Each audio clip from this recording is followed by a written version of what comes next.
your background. You're explaining a little bit about it last night. And how did you hook up with these guys? Yeah, my background, I'm originally from Morocco, and I live in the Netherlands. Yes, so I was born in the Netherlands, and I go back to Morocco every year. I think Marrakesh? We just bought a house in Marrakesh this year, but I'm originally from a small town called Canife, which is in the Atlas Mountains. So I go back there every year, and then when I was little, and I spent some childhood years over there. I can't really remember. Went back to Holland and got into the music, rap. I was playing basketball, comes with the hip-hop culture there in '92, and that's when I started with that guy with the funny hat. So who's that? That's my producer. He was the sound man for last night. Okay. His name is Moon God, and we started working together. '93, Wu Tang's first CD, 36 Shame, came out, and we totally fell in love with it. And during the years, we saw that Wu Tang was expanding, like getting the second generation of the thing, often referred to as the Killer Bees. They were all Americans, though the main thing they were expressing was that Wu Tang was universal, but they wasn't really showing it. You know, you just had Americans, or people from their clique in the circle who were affiliated.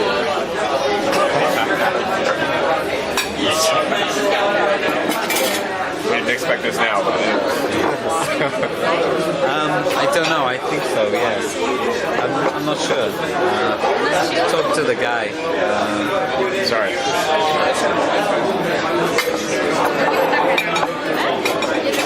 I don't know.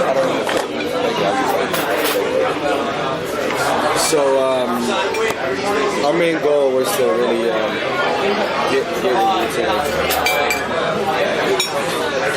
It's okay. Just stick me here. Stick them on here. I'll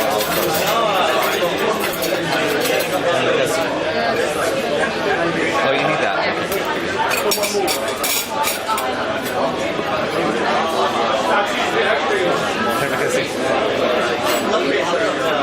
Oh no, thank you.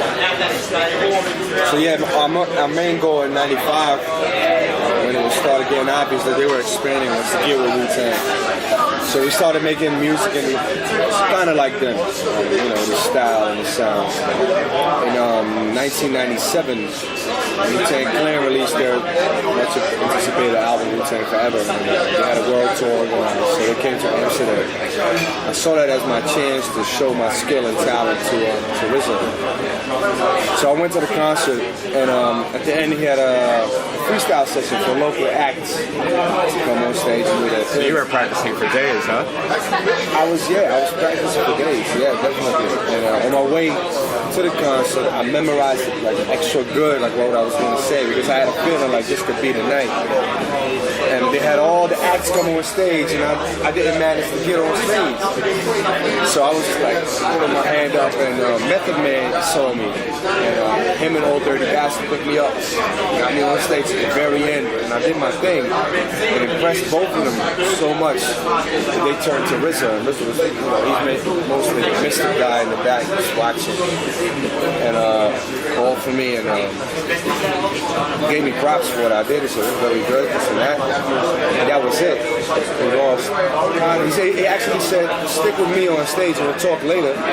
What happened, we lost contact. I got thrown back by security guards right when he wasn't looking. So we lost contact, and I dedicated my next 2 years to really try to chase him down. Went to New York 5 times, and during my trips I got to meet his sister, I got to meet his uncle, his clan members, his corporation people, but never really meet him. What were you doing otherwise? I was going to school. Right. Yeah, I was going to school at that time. I was finishing up high school.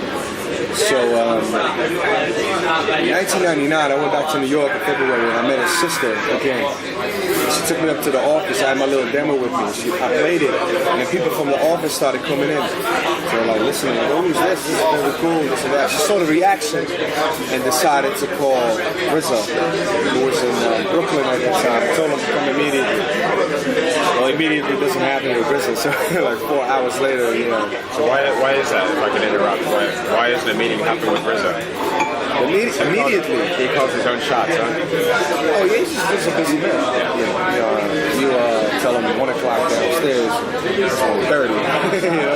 to not always though, but at that time very much. He was in his Bobby Digital mode, so he was very on and not really caring. And so he came in. As soon as he stepped in, he said hello to everybody. Was waiting in the lobby. Straight through. Exactly when he went through.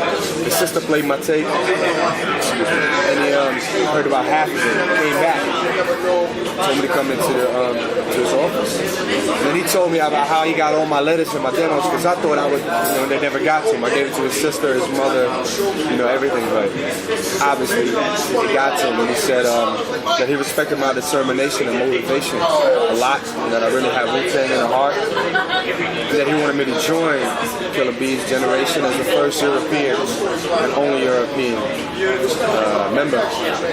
So the rest was history, basically. And in that year, I started my international artist management and entertainment law study, which I graduated from this year. So I told him that I wanted to focus on school, learn the business side of the industry, and meanwhile also work on my album. He was like, "There's no rush. Like, take your time." He wanted me to finish school, and last year I graduated from school and finished wrapping up my album. So you have a solo album? Yeah.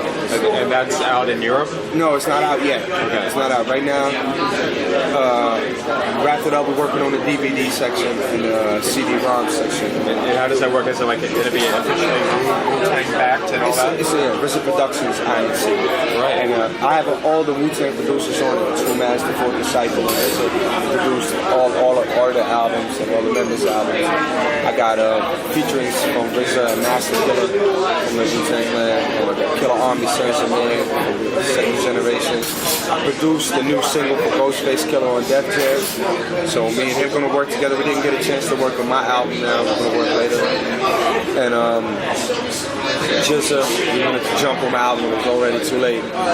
So I have that now stored, done. And it gave me the rights to basically go ahead and do it what I wanted. It wasn't like the label controlled it. It's like you can go ahead and do license deals and make good money for yourself. So you can either do it to a major label or you can release it independently. Yeah, my idea is to go to sell it to one label per territory. I might sell it to BMG Vienna and give it to Virgin in France and give it to Sony in England and then do as many countries as I can. So that's where your background's coming in as well. The ins and outs of the entertainment, Right. So that's the idea. That's how me and him got to work together. We really got close. And my graduation project was this tour. So I put the whole European tour, which was 26 nations, and that was the biggest hip hop tour an artist has ever done. Like 20 million countries, nobody ever done. What was your favorite place? Oh, Bulgaria. Sofia, Bulgaria. It's absolutely amazing. 3 million people watched this live on television. We had 8,000 people show up at the venue. It was sold out. So much media coverage, so much love over there. Milan was pretty surprising, 7,000 people. Jay-Z was only pulling in 1,500, 2,000, we were only 7,000. So that was really amazing. Croatia was very cool. And are members coming in and out, or is this the crew that's been going everywhere? This has been the crew for this year. This Method Man is working on movies, and Ghostface Killer is recording. Old Dirty Bastard is not allowed to leave the country at all.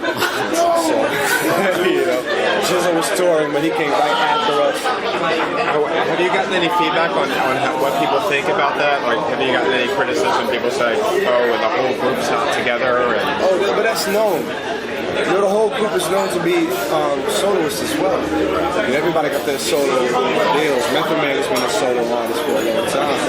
The beautiful thing about it is that everything comes back together at the end as a plan. The family stays together and expands. While everybody has his own unique talent and, way to, there might be a lot of guys who like U-God and don't like Old Dirty. And I respect the Deck fans who don't like RZA. We got all that stuff, so it's something for everybody. What was the problem on this tour? But that was like a little misunderstanding with the agency. So I told them to not book it or promote it as a Wu Tang Clan live. It's not Wu Tang Clan. It's only RZA. And they promoted it as as Wu Tang Clan, we had to tell them to bring down all the promotion. I was just wondering if something like that was happening. It happens sometimes, yeah. A lot of people are expecting. You see, a lot of people were happy last night. In Korea, we had the same thing. So what did you think last night? What did you really think about it? We haven't done a small club like that in a while. Yeah. We got like pretty big venues every day. It's cool because it's more intense. You're closer to the people, to the crowd. Like you really get into it. Rich was pretty drunk, we're having fun. Everybody's having fun. The feedback was great. The treatment was great. So yeah, absolutely. So you're happy with that club date? Oh hell yeah. Korea, what'd you think of that? It was set up really big. Really, really